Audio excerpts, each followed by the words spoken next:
सोलन में human papilloma virus के खिलाफ टीकाकरण अभियान को लेकर स्वास्थ्य विभाग ने जागरूकता अभियान तेज कर दिया है। मुख्य चिकित्सा अधिकारी डॉक्टर अजय पाठक ने बताया कि 29 मार्च से शुरू हुआ यह अभियान शुरुआती दौर में अच्छा चला, लेकिन सोशल मीडिया पर फैली अफवाहों के चलते इसकी रफ्तार कुछ धीमी पड़ गई। धर्मपुर में 2 बच्चियों में वैक्सीन के बाद कथित एलर्जी के मामले पर उन्होंने स्पष्ट किया कि विशेषज्ञ समिति की जाँच में ये केवल स्केबिज पाया गया, जिसका टीके से कोई संबंध नहीं है। दोनों बच्चियां अब पूरी तरह स्वस्थ हैं। उन्होंने ये भी बताया कि नाबालिग बच्चों के लिए अभिभावकों की सहमति लेना एक अनिवार्य प्रक्रिया है। डॉक्टर पाठक ने कहा कि ये वैक्सीन विश्व स्वास्थ्य संगठन द्वारा प्रमाणित है और पिछले 15 वर्षों से 150 से अधिक देशों में सुरक्षित रूप से उपयोग हो रही है। उन्होंने बताया कि पहाड़ी क्षेत्रों में सर्वाइकल कैंसर के मामले अधिक है और ये टीका उससे बचाव में बेहद प्रभावी है। सीएमओ ने अभिभावकों से अपील की है कि वे अफवाहों पर ध्यान न दें और अपनी बेटियों के सुरक्षित भविष्य के लिए टीकाकरण अवश्य करवाएं।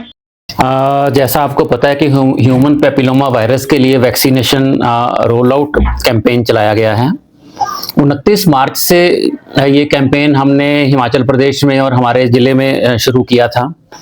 29 मार्च के बाद 4 और 5 अप्रैल को, उसके बाद 11 और 12 अप्रैल को वैक्सीनेशन किया गया और अब हम इसको डेली बेसिस पे इंजेक्शन लगा रहे हैं। जो हमारे कोल्ड चेन पॉइंट्स हैं, जो कि 22 कोल्ड चेन पॉइंट्स हैं, 21 में उनमें से लग रहा है। जब हमने शुरुआत किया तो पहले हमें रिस्पांस अच्छा मिला वैक्सीनेशन का, लेकिन उसके बाद कुछ ऐसी कैंपेन सोशल मीडिया में चली, कुछ और लिप टू लिप कैंपेन चली कि हमें थोड़ा सा सेटबैक पहुंचा वैक्सीनेशन के लिए। लोगों को आने कम हो गए।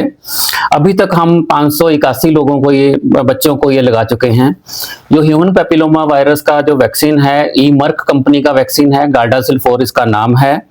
अमेरिका की कंपनी है, बहुत रिनाउंड फार्मा कंपनी है और बहुत पुरानी फार्मा कंपनी है। और ये इंजेक्शन 150 से ज्यादा देशों में पहले से ही लग रहा है। और भारत में भी अगर हम बात करें तो लगभग पिछले 12-15 साल से भारत में भी ये इंजेक्शन लग रहा है। प्राइवेट सेक्टर में लोग इसको लगवा रहे हैं। तो जो हमारे जो इसको हमें सेटबैक लगा कि ऐसा महसूस हुआ कि इंजेक्शन सेफ नहीं है। पहले एक वीडियो ऐसा चला जिसमें ये था कि स्वास्थ्य विभाग वाले लोग आपसे कंसेंट मांग रहे हैं, तो आप उनसे कंसेंट मांगो कि हमारे बच्चे को कुछ नहीं होगा इंजेक्शन लगाने के बाद। लेकिन मैं आपको बता दूं कि किसी भी मरीज को देखने से पहले उसकी कंसेंट आवश्यक होती है। हॉस्पिटल में कंसेंट इसलिए नहीं लेते क्योंकि मरीज पर्ची बना के आता है और ये 14 से 15 साल की बच्चियां हैं जो कि एडल्ट भी नहीं है, इसलिए पेरेंट्स की कंसेंट इसमें आवश्यक है, इसलिए कंसेंट ली जाती है।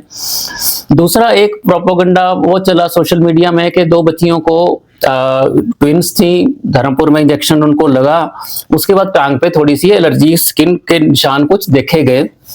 तो हमने पिछले कल अपनी AEFI कमेटी की मीटिंग की जिसमें गायनेकोलॉजिस्ट थे, जिसमें स्किन स्पेशलिस्ट थे, जिसमें पीडियाट्रिशियन थे, डिस्ट्रिक्ट प्रोग्राम ऑफिसर्स थे, पब्लिक हेल्थ मैनेजर्स थे। उनके साथ मीटिंग की तो हमने ये पाया उसमें कि जो टांग पे एलर्जी हुई है वो स्केबिज के कारण हुई है, जो कि एक बीमारी है, एक स्किन कंडीशन है, चर्म रोग एक हुआ है जो कि अपने आप दवाइयों से ठीक अब हो भी गया है लगभग।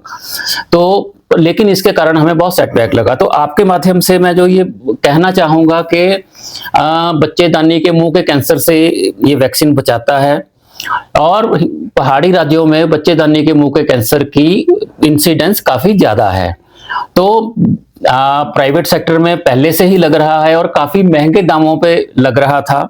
बहुत लोगों ने लगवाया है, हम अपने घरों में हमारे बच्चियां हैं उनको हमने लगवाया है, हमारी डॉक्टर्स हैं उन्होंने लगवाया है। तो ये इंजेक्शन पूरी तरह से सेफ है। केवल इस बात का ध्यान रखें, अगर आपको कोई सीवियर एलर्जीज हैं, यीस्ट से एलर्जी है, तो अपने चिकित्सक से संपर्क पहले करें, उनको बताएं, उसके बाद ही इंजेक्शन लगाएं अगर उसकी जरूरत हो। और 14 साल से 15 साल 3 महीने तक की बच्चियों को हम लगा रहे हैं।